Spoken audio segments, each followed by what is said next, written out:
Bonsoir à toutes et à tous. C'est un plaisir d'être avec vous pour votre journal de ce mercredi 11 juin. Tout de suite, voici les principales informations que nous allons développer. Près de 7000 donneurs sont recensés chaque année par le Centre de transfusion sanguine. Ils font un geste pour sauver des vies. Samedi, ce sera la journée mondiale du don du sang. Il peut entrer dans la passe de Pop été, mais c'est tout juste à cause de son tirant d'eau. Encore faut-il ne pas trop le charger. Le porte-conteneur, le Seattle Express, a fait un stop à Tahiti aujourd'hui avec ses 300 mètres de long. La manœuvre était millimétrée. Dans le dossier de la rédaction, on va parler de cet adage. Le temps, c'est de l'argent et on perd beaucoup de temps dans les embouteillages. 11 jours entiers en moyenne chaque année. On s'est donc intéressé au sujet. Elle est la 6e candidate à Miss Tahiti. Certains parlent d'elle comme l'une des favorites. On vous présente à la fin de cette édition Hinaupoko Devez. Merci d'être avec nous. La journée mondiale du don du sang, ce sera samedi. Mais aujourd'hui, le Centre de transfusion sanguine a profité de cette fenêtre d'exposition pour appeler les Polynésiens au don. Le Fénois est complètement autonome en la matière et ne compte que sur les donneurs locaux. Ils sont près de 7000 à venir chaque année. Ce matin, ils étaient plus nombreux que d'habitude. Turauru Guerrar, Jérôme Lee. Une simple piqûre pour sauver jusqu'à 3 vies. Tepuro tout tend son bras sans hésiter. Pour elle, donner son sang, c'est un besoin vital. J'y viens quand je peux. Souvent, je reçois ces petits SMS pour me rappeler qu'il faut venir donner du sang. C'est important de donner son sang pour pouvoir aider ces personnes qui en ont le plus besoin. La réglementation est stricte. Une poche de sang est viable seulement 42 jours. Les femmes peuvent donner jusqu'à 4 fois par an et les hommes jusqu'à 6 fois. Les habitants de la Polynésie, en fait, tout le monde, venez, emmenez vos sangs, parce qu'on a besoin de vous. C'est pour sauver des vies. Depuis 8 heures du matin, nous avons atteint 30 poches. Donc, c'est des donneurs qui viennent habituellement, qui savent qu'aujourd'hui, c'est une journée spéciale. Et des nouveaux donneurs aussi. La Polynésie est totalement indépendante. Aucune poche de sang n'est importée, d'où l'importance cruciale des donneurs polynésiens. L'enjeu, c'est de sensibiliser, fidéliser, trouver de nouveaux donneurs, améliorer notre pratique, approvisionner les dépôts, fournir du sang pour toutes les structures hospitalières de la Polynésie. Les jeunes sont disponibles, à l'écoute et souvent très volontaires, donc nous avons besoin de la jeunesse polynésienne.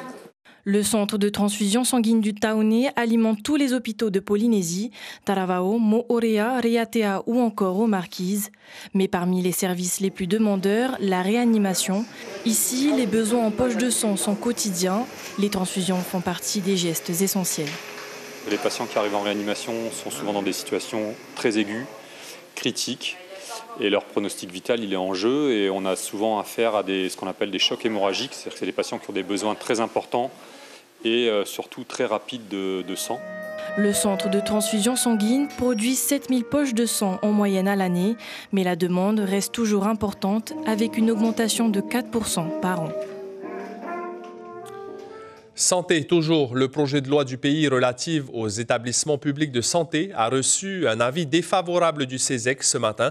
D'après les représentants de la société civile, il faudrait une analyse capacitaire approfondie des moyens nécessaires, une meilleure planification des investissements et des transformations et aussi une meilleure répartition des spécialités médicales. La concentration des soins aigus au CHPF a par exemple été un vrai sujet. Le Tavini Huiratira ne cède pas face à l'État et on a même remis une couche lors d'une conférence de presse ce matin. Les indépendantistes estiment que la Polynésie française peut et doit s'exprimer sur les ressources marines au sommet de l'ONU, indépendamment du discours de la France. Pour le Tavini, l'UNOC est devenu un théâtre d'invisibilisation diplomatique. La voix des peuples autochtones des nations insulaires colonisées n'est pas entendue. Anthony Géros, président de l'Assemblée de Polynésie française, a également réagi à l'annulation de la délibération de décembre 2024 hier par le tribunal administratif. On l'écoute au micro de Tita Wadoum. C'est un recours qui est purement symbolique parce qu'on ne lui demande pas de faire quelque chose d'impossible à faire. On lui demande juste de venir dialoguer.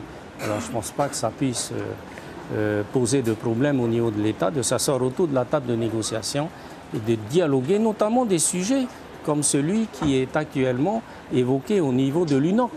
pourquoi c'est à la France de parler de la Polynésie au niveau de l'UNOC, alors que depuis 2016, il y a une résolution internationale qui a été prise et qui exhorte la France à reconnaître la propriété et la souveraineté du peuple de Polynésie sur sa ZEE.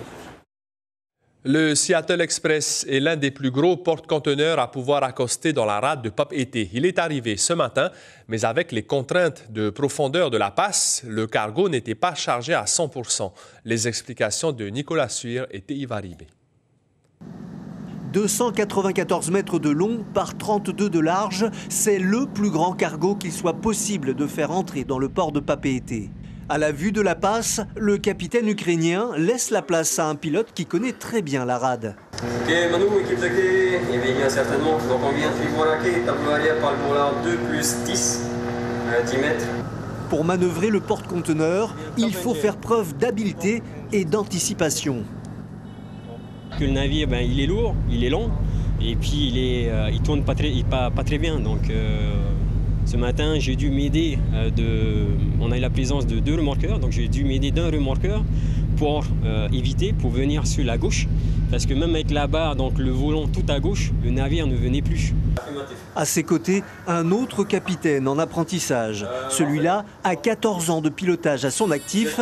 C'est insuffisant pour prendre les commandes d'un tel navire. Il lui faut 10 années d'expérience supplémentaire. Je pilote actuellement, mais des navires de petite unité. Et l'idée, c'est de se familiariser peu à peu avec l'environnement, avec les spécificités des navires, l'inertie des navires, c'est surtout ça le plus important, l'inertie qu'on a sur ces grosses unités et qui demande un certain nombre d'années d'expérience, puisque l'erreur, vous l'avez vu, l'erreur, elle n'est pas envisageable. Ce monstre des mers peut déployer 56 000 chevaux. Son poids est évalué à 88 000 tonnes lorsqu'il achemine le maximum de sa cargaison, c'est-à-dire 5100 conteneurs de 20 pieds. Mais pour entrer dans la rade de Papeete, il ne peut transporter plus de 1700 conteneurs car son tirant d'eau atteint les 10 mètres alors que la profondeur de la passe est de 11 mètres. C'est pas que les compagnies ne veulent pas mettre de gros bateaux, c'est que pour l'instant, on n'a pas encore la possibilité d'accueillir de plus gros bateaux encore avec des tirants d'eau beaucoup plus imposants. La cognée d'aujourd'hui, Satnui, a reçu une grue spécifiquement pour ce type de navire. Elle est arrivée au mois de novembre dernier et a coûté 800 millions de francs pacifiques. Elle a déchargé 238 containers dans la journée. De nouvelles solutions et innovations sont présentées pour les travaux publics à l'occasion du 3e salon Réseau Pro dans un hôtel de Fa'a. Les expertises sont nombreuses pour répondre aux enjeux techniques et environnementaux et en particulier sur le sujet de l'eau, assainissement, réseau, gros œuvres, plomberie. Plusieurs domaines sont concernés. Thierry Trouillet, directeur général du groupe Manouya, nous donne un exemple au micro d'Al-Ihouet Afna. Potable, aujourd'hui, c'est un métier qui est de plus en plus important, sur lequel on a des innovations avec des nouveaux matériaux qui permettent, notamment dans les îles, de pouvoir installer de l'eau potable sans avoir des gros moyens de levage. Donc on a notamment des tuyaux qui sont plus légers, mais tout aussi résistants que la fonte. Ce soir, en télé, l'émission Première Ligne sera consacrée à l'enfance en danger. 2500 enfants sont actuellement sous mesure de protection, mais les foyers sont saturés, les familles d'accueil et les travailleurs sociaux trop peu nombreux. Le cas de la petite Aiden a secoué la population. D'ailleurs, d'après TNTV, la DSFE a été perquisitionnée hier dans le cadre de l'enquête. Entre protection et failles du système Première Ligne, ouvre donc la discussion en plateau. Nous sommes avec Lucille Guichet. Bonsoir Lucille, quel est le programme et pourquoi ce thème ce soir? Oui, c'est bien sûr un drame au-delà de l'émotion qu'il a suscité, qui a mis en lumière les failles de tout un système. 2500 enfants sont sous mesure de protection. C'est énorme au vu du nombre d'habitants. Il y a trop peu de familles d'accueil, trop peu de travailleurs sociaux et les foyers sont actuellement saturés. Et puis, il y a tous les autres enfants oubliés un petit peu, coincés entre la loi du silence à la maison et le manque de moyens. En plateau, nous recevons l'écrivain Marc Cizeron, ancien travailleur social, auteur de plusieurs livres sur l'urgence sociale en Polynésie et particulièrement l'enfance en danger.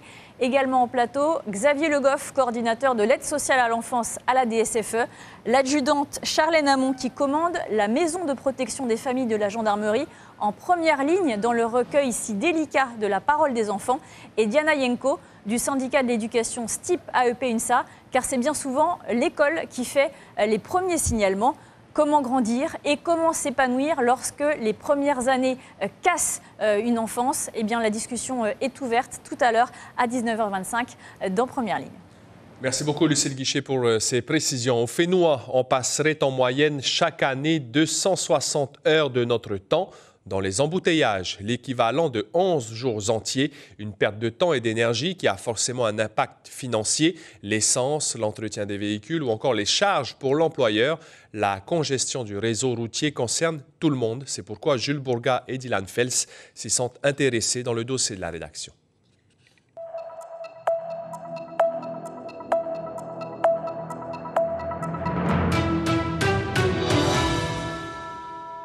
Sur la côte ouest, comme sur la côte est. À Tahiti, environ 50 000 personnes travaillent à Papeete et les trajets depuis les communes aux alentours se font à 80% en voiture sur une même route. J'ai fait Mataya Punaoya, Mataya Papeete pendant plusieurs années. Et ouais, c'était toujours le calcul à quelle heure je dois partir pour ne pas arriver en retard. Et du coup, ça veut dire dormir plus tôt et bon, avoir moins de sommeil. J'aime bien conduire sans contrainte. Et c'est ça l'objectif. Ne pas avoir l'esprit pris. Des fois, on a, pas dit que ça vient taffer dans nos rêves, nos cauchemars, mais des fois, ça nous prend même toute la journée. Donc, au-delà de la pollution de l'air, de l'augmentation du coût de carburant et de l'entretien du véhicule engendré par les embouteillages, qui sont estimés à 30 000 francs par an, il y a un impact sur l'efficacité du travailleur. On va perdre 10 jours par an à peu près coincés dans les voitures. Mais qu'est-ce que ça implique à un niveau humain? C'est évidemment énormément de fatigue, du stress. Ça engendre une démotivation, voire de l'absentéisme. Tout cela, c'est un vrai impact sur l'économie. C'est 11 jours de non-repos et 11 jours de démotivation, vraiment, quoi. C'est-à-dire, est-ce que ça vaut la peine de vivre comme cela? Parce que c'est une fatigue, mais c'est aussi être éloigné de sa famille. Prenons un exemple. Imaginez une personne qui fait l'aller-retour Paea-Papeete. On estime qu'il perd au mieux 1 heure par jour dans le trafic. Si on multiplie ce temps perdu par le salaire moyen et par le nombre de travailleurs à Papeete, on arrive à 14 milliards par an, selon l'économiste Christian Monté. Il y a toute une série d'autres coûts qui s'ajoutent à ça. Les coûts pour les entreprises, c'est par exemple des problèmes de logistique, approvisionnement, livraison, on perd du temps. C'est éventuellement gestion du personnel qui pose problème aussi, du fait des embouteillages. C'est même de l'inhibition d'investissement, parce que s'il y avait plus de facilité de transport sur Tahiti, on pourrait avoir des investissements plus loin que Papeete. Il existe des solutions, dont une dans les tuyaux depuis des années, une route dans la montagne, entre la Punaru et Papara, voire Taravao. Les coûts du système actuel, totalement inefficient, sont à peu près de 15 milliards par an. On voit qu'en 10 ans, on peut récupérer 150 milliards. La rentabilité d'un ouvrage, même très cher, même avec tous ces tunnels et ces systèmes complexes, elle est, je pense, en 20 ans. Pour l'heure, le gouvernement semble avoir mis l'accent sur les transports en commun pour fluidifier le trafic. Depuis 6 jours, la ville de Los Angeles aux États-Unis est le théâtre de nombreuses manifestations, parfois violentes, vous le voyez, pour protester contre les expulsions de sans-papiers par la police fédérale de l'immigration. Le gouverneur de Californie, Gavin Newsom, a accusé le président Donald Trump de se livrer à de dangereux abus de pouvoir, lui qui a notamment ordonné le déploiement de 4000 soldats de la garde nationale et de 700 militaires. Former les citoyens de demain, c'est l'objectif de la commune de Aroué qui a organisé aujourd'hui son premier conseil municipal junior. Plusieurs élèves de CM1 et de CM2 de 3 écoles de la commune sont venus défendre des projets sur lesquels ils se sont concertés. Un éco-quartier, une aire de jeu, un livret en Reo Tahiti. Ils ont pu partager leurs idées avec les élus municipaux. Écoutez l'engouement de Teura Iriti, la maire de Aroué. L'important, c'est de voir le regard des enfants sur leur commune de Haroué. Qu'est-ce qu'ils veulent exactement que l'on fasse sur Haroué? Et là, on voit ce regard simple, ce regard naturel des enfants sur des choses effectivement qui parfois ne sont pas toujours évidentes pour nous, adultes, mais pour les enfants, oui. À savoir ce parc, cet éco-parc, ou alors un parc de jeux. Ils déplorent que Haroué n'a pas vraiment un parc de jeux. Et c'est vrai qu'on n'est pas très grand. Et qui doivent aller à Toata ou un peu plus loin à Pirée. Voilà, donc ce sont des choses simples, je dis réalistes, et que nous allons faire en sorte d'accompagner dans les mois à venir. On poursuit ce soir notre série de portraits des prétendantes à Miss Haiti. Hinaupoko Devez est la candidate numéro 6. Elle a longtemps vécu dans l'Hexagone et est revenue pour redécouvrir sa culture et ses origines, elle qui avait quitté le Fénois très jeune. David Chong et Patrick Sing l'ont rencontrée. Après 15 ans dans l'Hexagone, Hinaupoko a repris le chemin de ses origines. Il y a 3 ans, elle est revenue sur sa terre natale pour découvrir sa culture. Elle profite de chaque instant, même d'une simple marche dans la forêt. En France, je faisais principalement du sport en salle. Depuis que je suis rentrée à Tahiti, j'ai redécouvert, j'ai à nouveau aimé faire du sport en pleine nature parce que, franchement, quelle chance on a, en vrai de vrai. Mais c'est en famille que Hinaupoko puise la force dont elle a besoin pour relever les défis de la vie. Elle est issue d'un foyer recomposé, mais les liens qu'elle a tissés avec ses demi-frères et sœurs, eux, sont authentiques. Il m'a toujours dit, même quand tu auras 30 ans, je t'appellerai bébé devant ton chéri. Je m'occupais d'elle comme si c'était ma fille. Ouais, j'ai toujours... je l'ai toujours chouchoutée quand j'allais la chercher à l'école, je l'emmenais à l'école, j'ai changé même sa couche. Sa mère, originaire de Nukuhiva, lui a donné le prénom que l'on donne aux aînés de la lignée, un prénom qui, selon elle, signifie la grande déesse. Elle était sage, très sage. Elle était mignonne, elle était avenante avec les gens. Elle est toujours aussi sage? Carrément, mais maintenant qu'elle a grandi, et là, elle s'impose quand même. Elle était sage et puis c'est vrai qu'elle s'affirme. La candidate considère l'élection Miss Haiti comme un moyen de se dépasser ses craintes, comme celle du regard des autres. Oser s'affirmer aussi, oser prendre la parole en public, c'est vraiment un travail personnel.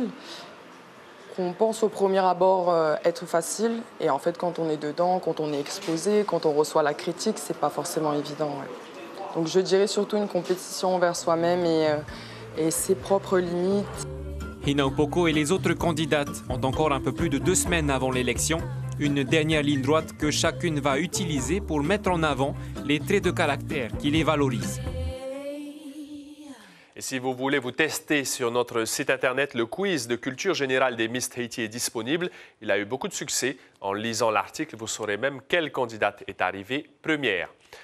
L'information principale de ce mercredi 11 juin, avec 7000 poches de sang chaque année, le centre de transfusion sanguine est autosuffisant et fournit tous les établissements de santé de Polynésie. La journée mondiale du don du sang, ce sera samedi. Mais aujourd'hui, le centre de transfusion sanguine a profité de cette fenêtre d'exposition pour appeler les Polynésiens au don. Il sera question du futur zonage de pêche qui fait tant parler demain en radio pour le face à vous de la matinale. Marc Athiou, président d'un syndicat de pêche hauturière et côtière, et Richard Perret, pêcheur professionnel, donneront leur point de vue. Ce soir, après ce journal, Première Ligne, votre émission débat de la rédaction de La Première, puis 2 documentaires, Au-delà des récifs coralliens, la vie. Et ce n'est pas noté, mais il y aura aussi Corse, l'épopée d'une île. C'est la fin de ce journal. Merci de votre fidélité. Passez une excellente soirée. À demain et prenez bien soin de vous.